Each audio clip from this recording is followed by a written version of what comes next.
patria, ¿no? Sobre la bandera arrodillado, boliviana, arrodillado, rezando, con toda esta simbología también cristiana.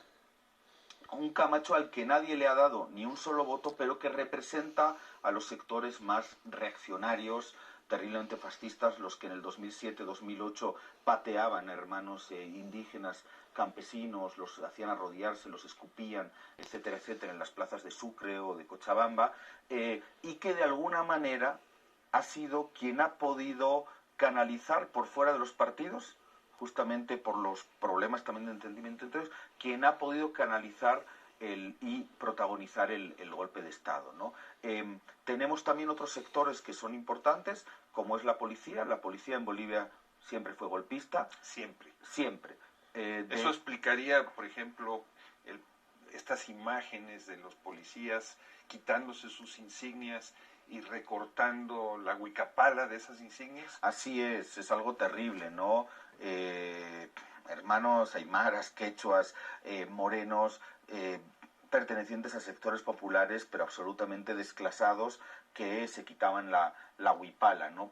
Por representar lo indígena. La huipala es la bandera oficial y constitucional de Bolivia, junto con la tricolor republicana, ¿no? Roja, amarilla y verde, que todo el mundo conoce. La policía siempre fue un elemento que el gobierno no pudo controlar del todo, ni siquiera durante 13 años, cuyos principales mandos, cuando eran tenientes y sargentos, fueron formados en Estados Unidos y tienen relaciones muy estrechas, incluso carnales, con la embajada de Estados Unidos, donde, a pesar de haber sido expulsado el embajador, la DEA y USAID, hay una estación de la CIA que sigue operando durante todo este proceso y durante todos estos días del golpe, y los militares, que fueron siempre la fuerza más cohesionada y que ha sido como la última ficha de dominó en caer, ¿no? Finalmente, cuando Calimán, el jefe supremo de las Fuerzas Armadas, recomienda que Evo renuncie, ya la violencia se había desatado, pero de manera terrible, la violencia opositora, porque por parte gubernamental no hubo represión, la policía había desaparecido, se había replegado, había dejado las calles libres para cometer cualquier tipo de delito, y las Fuerzas Armadas son la última pieza de dominó que cae, ¿no? Estos vendrían a ser los actores internos, los responsables de este golpe de Estado, pero tenemos los actores externos, ¿no? Y ahí obviamente hay que señalar de manera indefectible a la OEA. La OEA estuvo jugando por la OEA ha jugado un rol absolutamente vergonzoso. La OEA, que ha mirado para otro lado mientras asesinan a estudiantes en Chile, las fuerzas de seguridad enviadas por Piñera, en Ecuador, en Haití, en Honduras, la que no se ha pronunciado sobre ninguno de estos sucesos, donde hay decenas de muertos y centenares de heridos y desaparecidos. Esa OEA es la que ha jugado un rol fundamental, y yo creo que aquí hay que hacer dos críticas, incluso autocríticas de alguna manera.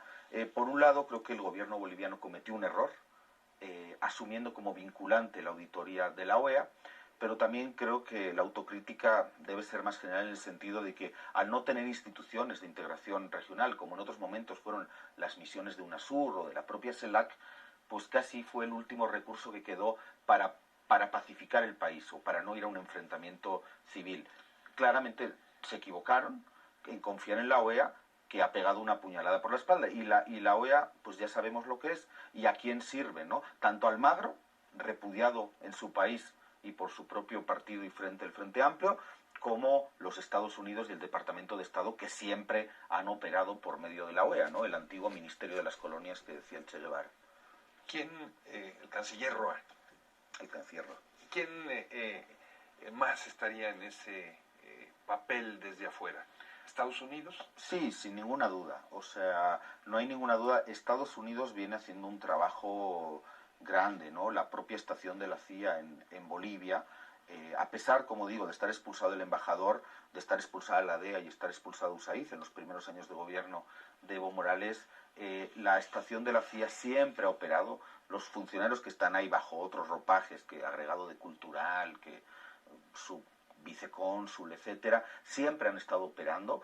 Han hecho un trabajo muy grande, por ejemplo, en la zona cocalera de los Yungas. En el Chapare les costaba más entrar porque es la zona de EO, pero en los Yungas han hecho todo un trabajo de deconstrucción y de destrucción del tejido y de la organización social. Los han comprado directamente. Hemos llegado a tener audios y videos en Bolivia donde se ve cómo compran un agente de la CIA, cómo compra la información de un dirigente cocalero de ADEP Coca, y obviamente que están jugando un rol fundamental. De hecho, probablemente quien ha hilado, ¿no?, las diferentes posiciones, intereses, incluso egos, ¿no?, de los dirigentes políticos tradicionales y de Camacho y la policía, incluso el ejército, pues probablemente el único con capacidad, porque no hay un solo dirigente político de talla nacional en Bolivia que pueda hacer eso y que tenga todas esas relaciones.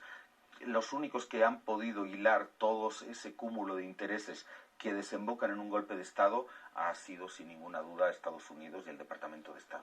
¿Cómo explicar, Catu, que después de 13 años de gobierno el racismo esté tan presente en la sociedad boliviana?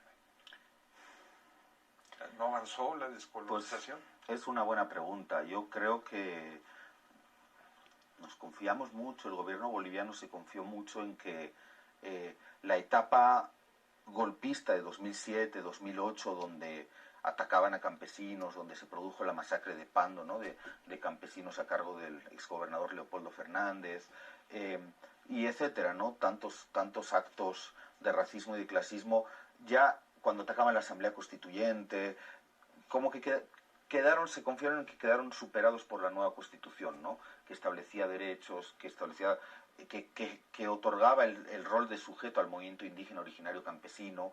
Y es verdad que de alguna manera bajaron los enfrentamientos, bajó la confrontación y pasamos a vivir una etapa de mucha estabilidad política y económica, además convirtiéndose Bolivia en el país que más crecía de Sudamérica, ¿no?, por cuarto año consecutivo, el año pasado a un ritmo de 4.7%, mientras se redistribuía ampliamente la pobreza y se sacaba, según Naciones Unidas, a casi 3 millones de personas de la pobreza, pero yo creo que estos procesos son mucho más largos, profundos y estructurales. Y quizás pensamos que como ya no los veíamos, habían desaparecido, pero estaban ahí, soterrados, estaban latentes. Y en una ocasión así, y además cuando se ve la debilidad del gobierno o del propio presidente Evo, es donde quienes habían estado callados sacan a relucir todo su racismo y por eso han estado pues atacando pues las casas, quemando, torturando sobrinas de ministros para obligarlos a que renuncien. Y obviamente el racismo y el clasismo es una condición estructural de todo lo que está sucediendo en Bolivia también, ¿no? O sea, cualquier operativo que haya impulsado un golpe de Estado se ha montado también, no solo sobre los errores cometidos en estos años, que también, sino también sobre este racismo y clasismo estructural que todavía permanece en Bolivia, justamente a pesar del proceso de descolonización y a pesar de los avances en el tema educativo. ¿Y cómo explicar que después de 13 años la estructura del gobierno se haya colapsado tan rápidamente? Buena pregunta también. Fíjate, ¿no? Un proceso tan sólido y después de tantos años y que se nos desintegre prácticamente en minutos, horas, días, ¿no? Pues yo creo que justamente haya habido un debate histórico en Bolivia sobre, entre diferentes posiciones, de si era necesario bajar algunas banderas, hacer un poco más light el proceso, hablarle a las clases medias e ir ampliando, y otras posiciones entre quienes pensábamos que eso era un error, porque esa clase media la teníamos muy difícil de recuperar y que había que volcarse con el núcleo duro y fortalecerse desde ahí, ¿no? Porque es quien nunca te abandona finalmente ese núcleo duro. Yo creo que teníamos un gabinete más débil con sectores también, ¿no?, que le hablaban a la clase media o que pertenecían directamente a la clase media y media alta, y que obviamente cuando las cosas se han puesto difíciles pues no se han quedado ahí para resistir, ¿no?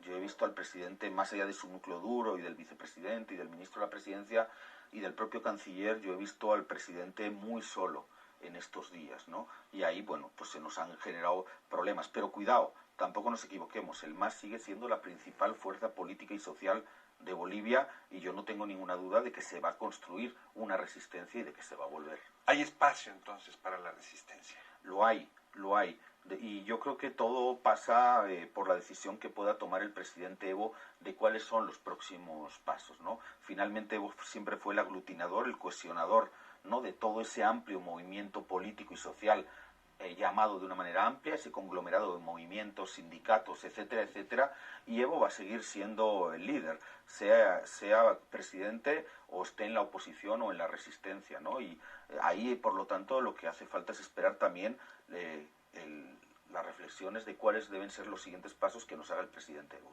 Catu, muchas gracias por tu reflexión, por este cruce de palabras. Y ustedes, amigos, amigas, muchas gracias por su amable compañía el día de hoy. Ya saben, los esperamos la semana que viene aquí por Telesur.